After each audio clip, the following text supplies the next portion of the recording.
marked by the longest period of single-digit inflation, 7% average GDP real growth rate, and dubbed Post-COVID-19 Program for Economic Growth, PCPEG, in the middle of 2023. The implementation of the program so far has gone well, even as it has been challenging. We have passed successfully through 3 successive reviews of program implementation by the IMF board, with the most recent review approved on 2nd December 2024, leading to the disbursement of $360 million. The fund has therefore disbursed a cumulative $1.9 billion United States dollars to date. At the moment, I'm able to say with confidence that the crisis is over, that the economy has recovered strongly and faster than projected.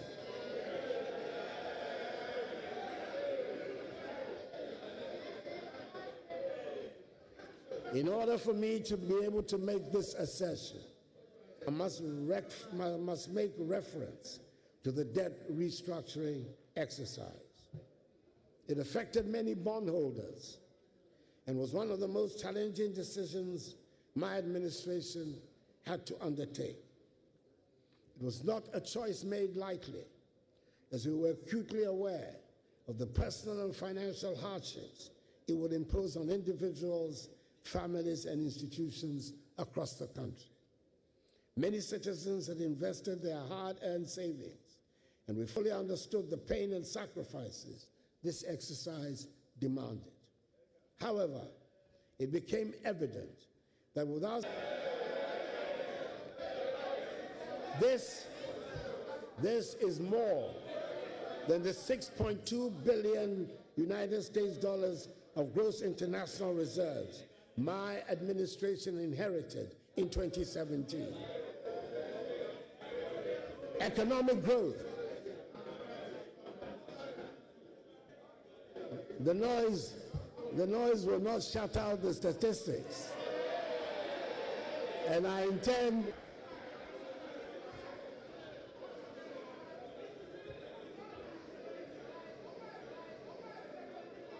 Honorable members, your statistics might be different from his, but that doesn't mean he's misleading the House.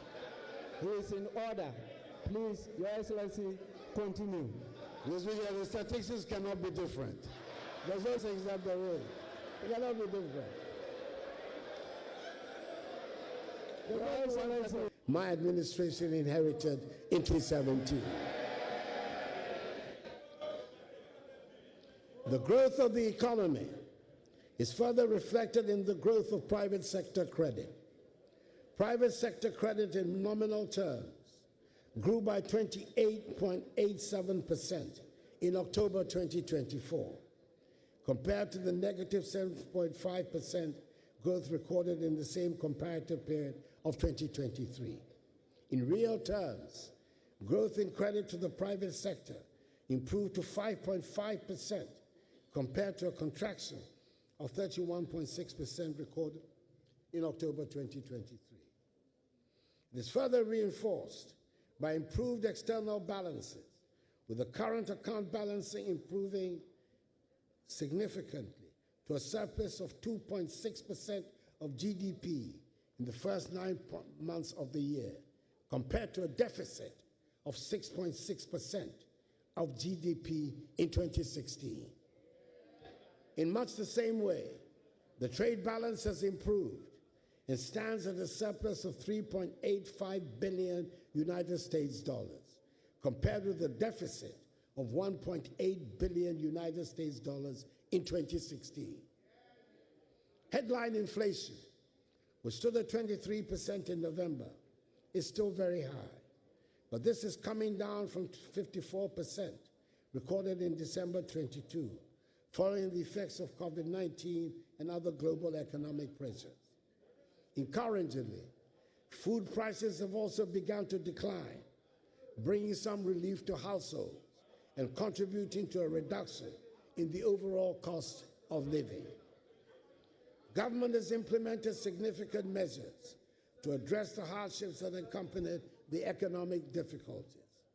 These include increased budgetary allocations towards the school feeding program, the capitation grant, the National Health Insurance Scheme, and the Livelihood Empowered Against Poverty program, LEAP.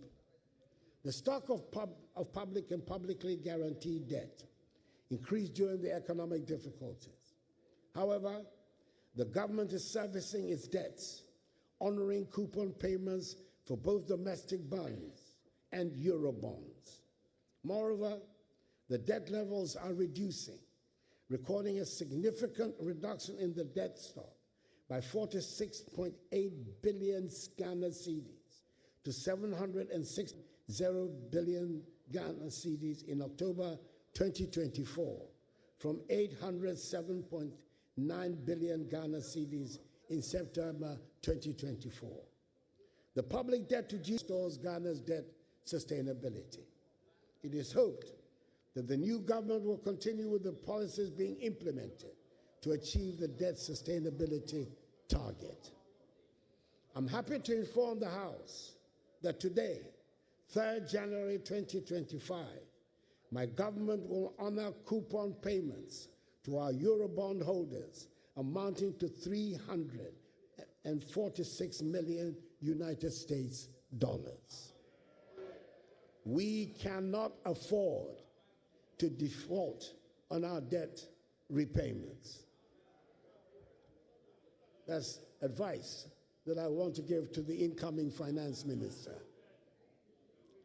These achievements demonstrate our firm commitment to the policies, structural reforms, and program objectives and targets under the program. Let me at this juncture state unequivocally that the banking sector cleanup undertaken by my administration was an act of necessity, not of vendetta. It was a bold and decisive intervention to safeguard the strength and integrity of Ghana's financial system. The illegalities and irregularities perpetuated by the affected banks and financial institutions are well documented and indisputable. These practices threaten the very foundation of our banking sector and jeopardize the hard-earned of Ghanaians. Our actions ensure that not a single depositor lost their money, an unprecedented achievement in financial crisis management. Today, the results are there for all to see. A more robust, stable, and resilient banking sector capable of driving economic growth and supporting the aspirations of our people. It was a necessary decision to restore public confidence and secure the future of Ghana's financial sector. Mr. Speaker, my government recognized at the very outset that the fight against corruption required more than rhetoric. And elevated corruption from a misdemeanor to a felony, with harsher penalties of 12 to 25 years of imprisonment. We also enacted key laws, such as the Fiscal Responsibility Act, the Revenue Administration Amendment Act, and the Anti-Money Laundering Act, all of which have strengthened our institutional framework to combat corruption and ensure accountability. We ensured that all allegations of corruption leveled against appointees were duly investigated by independent institutions of state, which generally dismiss them as unfounded. Budgetary support for accountability institutions has also witnessed unprecedented increases. For instance, from 2017 to 2023, SRA's budget increased by 99%. No, listen. I've just explained to you. From the previous year, I just said so. Listen, open your ears and listen to me. Mr. Speaker, my government has undertaken impressive reforms to strengthen Ghana's judiciary, enhancing both capacity and accessibility. Key achievements include addressing court infrastructure challenges with the construction of 100 courthouses, 90 of which being the biggest single infrastructural intervention for the judiciary in our nation's history. The establishment of the Court of Appeal complex in Kumasi, along with 20 townhouses development. Moreover, the Law House, a modern facility for the Office of the Attorney General, has now been completed. Mr. Speaker,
Honorable members, please.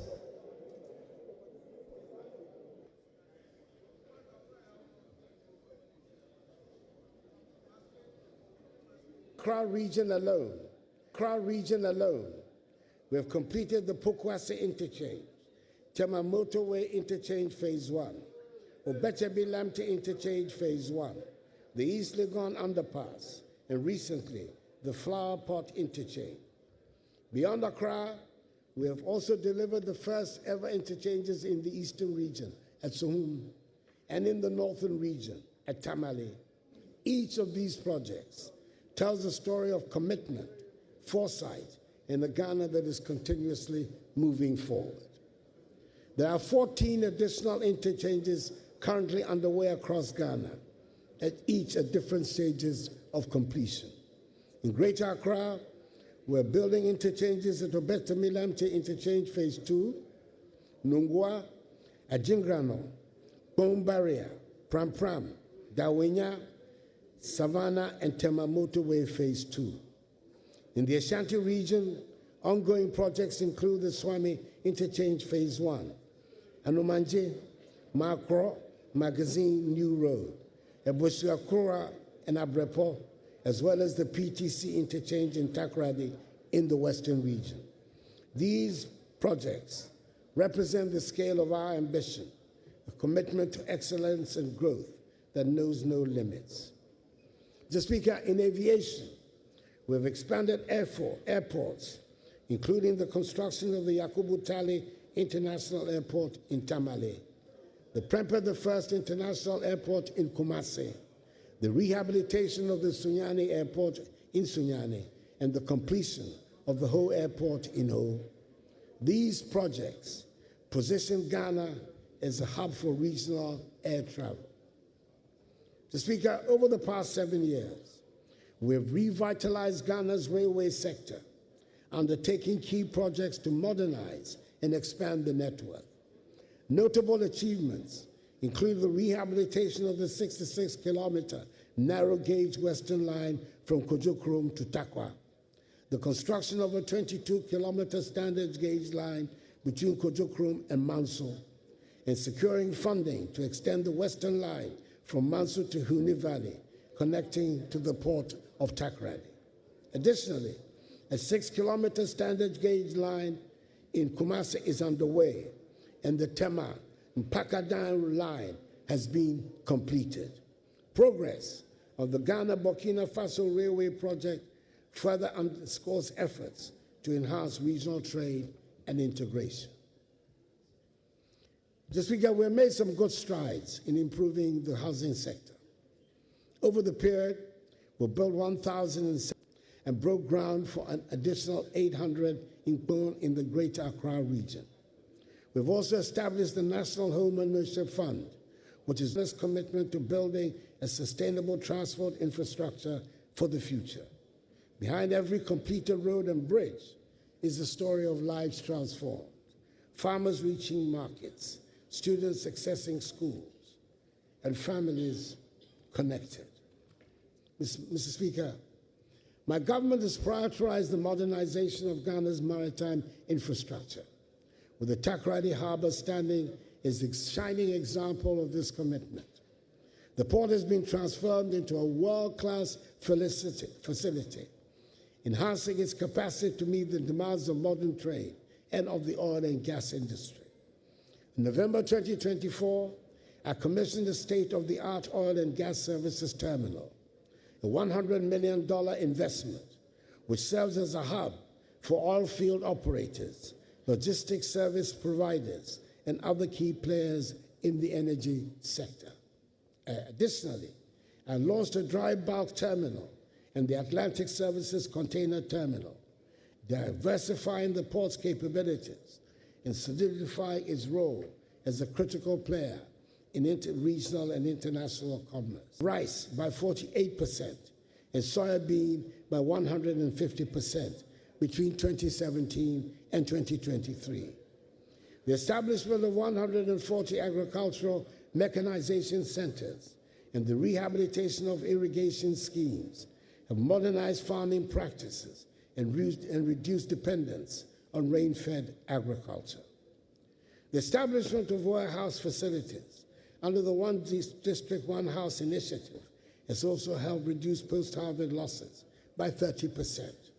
The net effect of these policies is that our agricultural GDP growth rate rose significantly from 2.7% in 2016 to an average of 5.7% in 2023.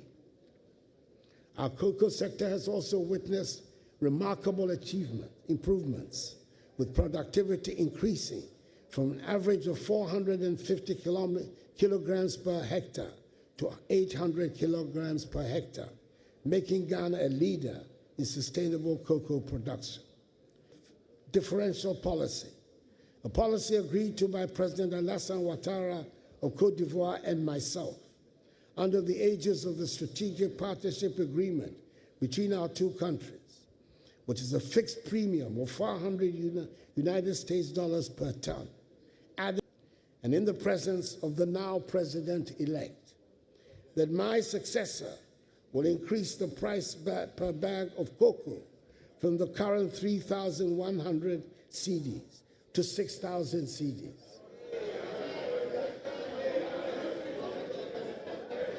Our farmers will be very happy when this pledge is realized. Sector. Mr. Speaker, the construction of 12 landing sites in